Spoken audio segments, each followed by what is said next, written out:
तो hey everyone, आज हम पढ़ने वाले हैं कोर डेटा सब्जेक्ट का पहला क्वेश्चन। फर्स्ट हमारा क्वेश्चन है origin and outline classification of कोर डेटा। तो ओरिजिन देखते हैं। Scientist have not succeed in determining which lower form give rise to them. मतलब कि साइंटिस्ट अभी तक ये पता नहीं लगा पाए थे कि कौन सी लोअर फॉर्म ने कोडेट को इवॉल्व करा। ठीक है। Most scientist believe that origin of कोडेट can be traced back to earlier Cambrian period. मतलब कि बहुत सारे साइंटिस्ट ये बिलीव करते थे कि जो ओरिजिन है कोडेट्स का वो कैम्ब्रियन पीरियड के अंदर हुआ था। ठीक है। जो कि कैम्ब्रियन पीरियड कब आता है? 540 मिलियन ईयर्स एगो। ठीक है। उसके बाद में बोला गया है कि कोडेट are believe to have evolved from a common ancestor shared with the other deuterostome animals like which include echinoderms. मतलब कि इन्होंने बोला है कि जो कोडेट है वो अपना एंसेस्टर या उनका एंसेस्टर किसका शेयर होता है? ड्यूटेरोस्टोम एनिमल्स के अंदर के साथ शेयर होता है, जो जिसके अंदर कौन कौन आते हैं? इकाइनोडर्मेट्स आगे, जैसे कि स्टारफिश, सी अर्चिन हो गया, एंड हेमिकोडेट्स। इन दोनों के साथ क्या होता है? कोडेट्स के एंसेस्टर शेयर होते हैं। ठीक है। तो जैसे कि इकाइनो, हेमिकोडेट एंड कोडेट show a common ancestor in embryological development pattern and biochemical evidences. मतलब कि जो इकाइनोडर्मेट्स है उनका एम्ब्रोलॉजिकल पैटर्न में क्या हुआ था कि जो उनका उनके अंदर रेडियल क्लीवेज देखा जाता है, और जो उनकी सेकंड ओपनिंग होती है उसके अंदर माउथ फॉर्मेशन होती है, और जैसे बायोकेमिकल एविडेंसेस उनके दौरान देखा गया था कि कोडेट और हेमिकोडेट और इकाइनोडर्मेट्स के एंसेस्टर सेम होते हैं। आगे देखते हैं। Swimming auricularian larvae of some echinoderms evolved into कोडेटा थ्रू पेडोजेनेसिस। इसका मतलब ये है कि जो फ्री स्विमिंग लार्वी है इकाइनोडर्मेट्स की वो इवॉल्व होगी कोडेट के अंदर थ्रू पेडोजेनेसिस। पेडोजेनेसिस का मतलब होता है prolongation of larval life without undergoing Metamorphosis and reproducing sexually. मतलब कि वो मेटामॉर्फोसिस में लार्वी ने मेटामॉर्फोसिस नहीं किया, अपनी ड्यूरेशन बढ़ा ली और वो रिप्रोड्यूस होगी sexually. Non truly vertebrate animal were fresh water form. तो इन्होंने बोला कि जो अर्लियर ट्रूली वर्टिब्रेट बोले गए एनिमल्स जो कहाँ पाए जाते थे? फ्रेश वाटर में थे। ठीक है। Abundant during the late Silurian and mid Devonian period. जो कि कहाँ किस टाइम में मिलते थे? लेट सेल्यूरियन पीरियड में या फिर मिड डेवोशियन पीरियड के अंदर। ठीक है। आगे बोला है कि their fossil were collectively known as ostracoderms. जिनके फॉसिल्स को क्या बोला गया? ओस्ट्रोकोडर्म्स बोला गया।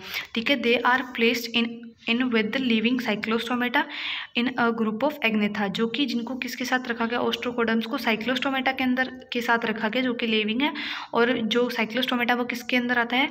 एग्नेथा ग्रुप के अंदर आता है। ठीक है। आगे देखिए कि American geologist are argued that dilute body fluid compare to sea water. इन्होंने बोला कि जो अमेरिकन जियोलॉजिस्ट ने बोला जो वर्टिब्रेट्स जो ऑर्गेनिज्म थे जो फर्स्ट फ्रेश वाटर के अंदर थे उनका जो डाइल्यूट बॉडी फ्लूइड था उन्होंने कंपेयर करा किसके साथ? सी वाटर के साथ, और बोला कि जो glomerular kidney to get rid of excess water evolved as adaptation to fresh water condition. मतलब कि जो फ्रेश वाटर के अंदर जो वर्टिब्रेट्स थे उनके अंदर जो ग्लोमेरुलर किडनी थी वो किसके लिए थी? जो एक्सेस वाटर को मतलब बाहर निकालने के लिए। ठीक है। वो एक एडेप्टेशन थी उनकी, किसके अंदर थी? फ्रेश वाटर कंडीशन के अंदर उनकी एक एडेप्टेशन थी कि वो ग्लोमेरुलर किडनी थी वो एक्सेस पानी को। तो कुछ साइंटिस्ट का बोलना था कि द अर्लीस्ट नोन कोडेट in the fossil record are small soft bodied marine organism.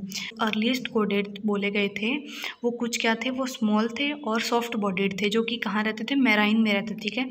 They lack hard part making their preservation challenging. मतलब कि इनके अंदर हार्ड पार्ट नहीं था क्योंकि ये सॉफ्ट बॉडीड थे, और इनका जो प्रिजर्वेशन होना था वो बहुत ही चैलेंजिंग हो रहा था। सम ऑफ द अर्लीस्ट कोडेड फॉसिल्स इंक्लूडिंग स्पीसीज। उनके जो जो स्पीसीज थी उनके फॉसिल्स मिले हैं विच इज़ इन कनाडा, जो कनाडा के अंदर मिला था, विच एक्सिबिट की कोडेट फीचर्स।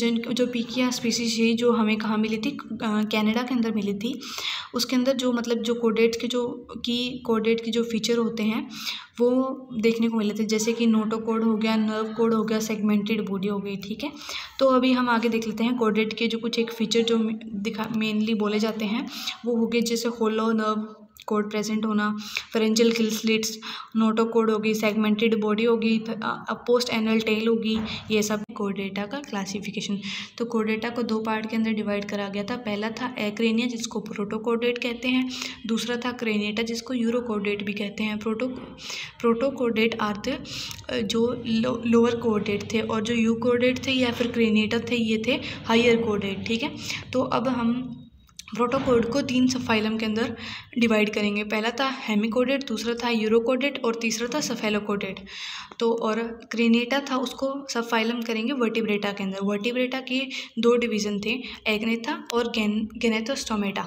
तो एग्नेथा की सुपर क्लास थी ओस्ट्रोकोडर्मी और साइक्लोस्टोमेटा, और गेनेथोस्टोमेटा की थी सुपर क्लास पिसिस या फिर टेट्रोपोडा। तो अभी हम करने वाले हैं एक्रेनिया के सब फाइलम। एक्रेनिया को हमने 3 सब फाइलम के अंदर डिवाइड करा था, वो था हेमिकोडेटा। तो हेमिकोडेटा की आगे क्लास थी एंटेरोप्यूस्टा, टेरोब्रेंकाई और प्लेक्टोसफोरोडिया। ठीक है, तो आगे हमने अगली क्लास, आगे सब फाइलम था हमारे पास यूरोकोडेटा। यूरोकोडेटा के अंदर एस्केडेसियाई, थैलेसियाई और लार्वेसी। आगे हमारे पास है सेफेलोकोडेटा। सेफेलोकोडेटा सब फाइलम के अंदर हमारे पास एक ही क्लास थी, वो थी लेप्टोकार्डाई। और जो हमने बोला था कि जो ये एग्नेथा और जो ये पीसीस की क्लासेस थी, जैसे कि ओस्ट्रोकोडर्माई, साइक्लोस्टोमेटा और प्लेकोडर्माई और कॉन्ड्रोथीसिस और ऑस्ट्रोथीसिस, तो ये थी लोअर वर्टिब्रेट। और ये जो हमारे पास एम्फीबियन, रेप्टिलिया, एप्स और मैमेलिया थे, ये हमारे पास थे हायर वर्टिब्रेट्स।